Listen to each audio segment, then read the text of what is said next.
Olá pessoal, vamos para mais um vídeo aqui sobre a nova política econômica da Rússia de 1921 e a ascensão de Stalin até o poder. Pessoal, tem que lembrar que em 1921, a Guerra Civil iniciada em 1918 pelo Exército Vermelho contra o Exército Branco, apoiado por algumas nações, como França, Reino Unido, Estados Unidos e Japão, termina.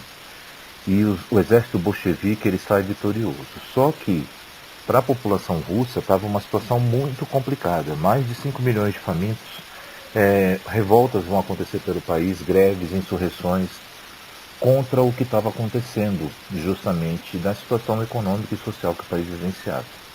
Diante disso, o Lenin ele vai adotar medidas capitalistas.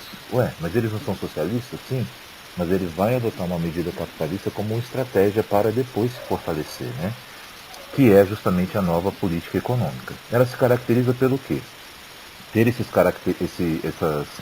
esses elementos do capitalismo, que vai fazer com que muitos países do Ocidente, França, Reino Unido, Estados Unidos, acreditam que aquela revolução feita pelos bolcheviques tinha ido por ralo, De ordem prática, ele vai permitir que os camponeses possam conservar alimentos, suspendendo aquele comunismo de guerra que ele tinha lançado, desde que eles pagassem um imposto. Vai permitir que o comércio também volte a funcionar.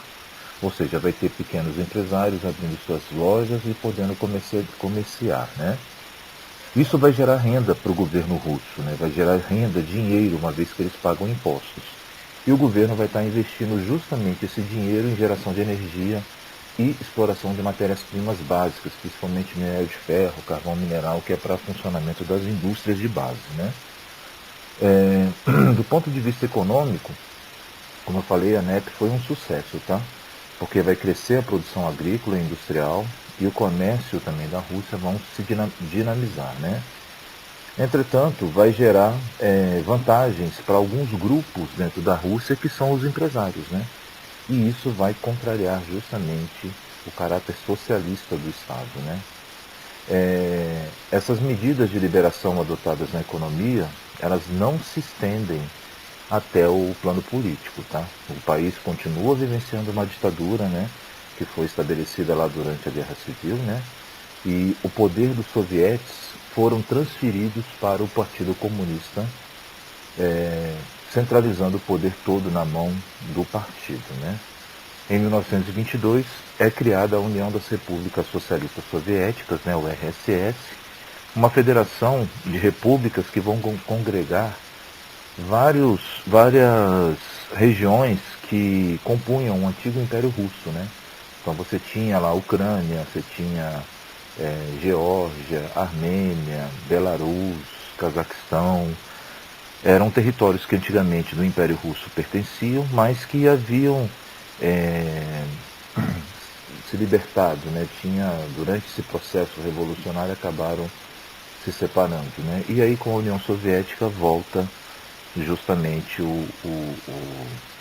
a pertencer ao antigo, ao grupo da Rússia, como a Rússia que liderava a União Soviética. Em 1924, Lenin morre e aí inicia uma disputa entre Trotsky e o Stalin pelo poder. O Trotsky acreditava que a melhor maneira de se proteger à União Soviética era estendendo a revolução para outros países, que era justamente a revolução permanente que ele defendia. Já o Stalin tinha uma visão um pouco diferente. Ele acreditava que era melhor consolidar inicialmente o socialismo dentro da União Soviética para depois auxiliar os movimentos socialistas em outros países. E a União Soviética teria um papel central aí nesse processo como a grande nação, a nação que conduziria esse processo. O Stalin, como ele era o chefe do Exército Vermelho, ele consegue expulsar o Trotsky do Partido Comunista em 1927, e depois ele vai mandar assassiná-lo. O Trotsky vai fugir, ele vai ser levado a um tribunal, nesse tribunal ele vai ser condenado, e aí ele é expulso do país diante dessa condenação. Ele não vai ser executado de fato dentro do país, ele vai ser expulso. Ele foge, o Trotsky se refugia inicialmente na Turquia e posteriormente ele foge para o México, onde ele é recebido pela artista Frida Kahlo, com o esposo dela, né? Ele fica morando um tempo na casa de Frida até ele conseguir um imóvel para ele residir. Em 1940, o Trotsky ele é assassinado brutalmente por um espanhol que tinha feito treinamento na polícia secreta russa, né, a mando de Stalin, e ele recebeu as ordens de Stalin para fazer a execução de Trotsky, né, que acontece em 1940. Bom, sem o Trotsky no caminho, gente, o Stalin ele governa definitivamente a União Soviética, tá? E o governo dele vai se estender de 1927 até 1953. Qual a característica do governo de Stalin? Que é o famoso stalinismo. Cara, é um governo extremamente ditatorial, um cara que tem como base de governo a adoção de terror, tá, gente? Ele adota o terror e a violência como práticas comuns na União Soviética, tá? Então, entre as características do governo de Stalin será a manutenção do sistema de partido único, né, que é o Partido Comunista, né? Ele vai obrigar as nacionalidades, né, os grupos, as nações que existem dentro da Rússia a aprender o russo, né? Ele vai censurar todo tipo de liberdade de expressão, de pensamento, né? Então a imprensa vai ser censurada, né? E ele vai adotar, gente, as confissões sob tortura, ou seja, os adversários do processo do governo, eles são declarados julgados, muitas das vezes eles se confessam por meio de práticas de tortura, né? São declarados como traidores da pátria e depois, logo depois, são executados.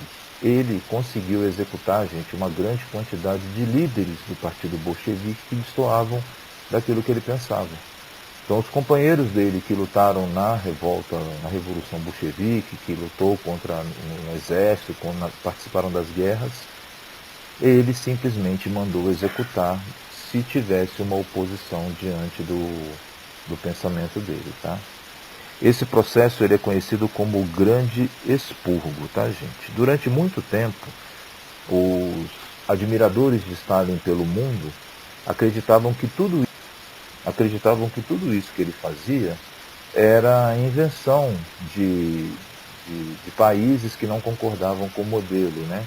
Que eram contra a linha revolucionária, né? E com a morte dele em 1953, 3 anos depois, em 1956, toda essa violência que ele praticou durante o governo é confirmado pelo próprio Estado soviético, inclusive denunciado, tá? Então, revelou ao mundo a violência que esse ditador implementou na União Soviética durante praticamente quase 30 anos de governo, tá, gente?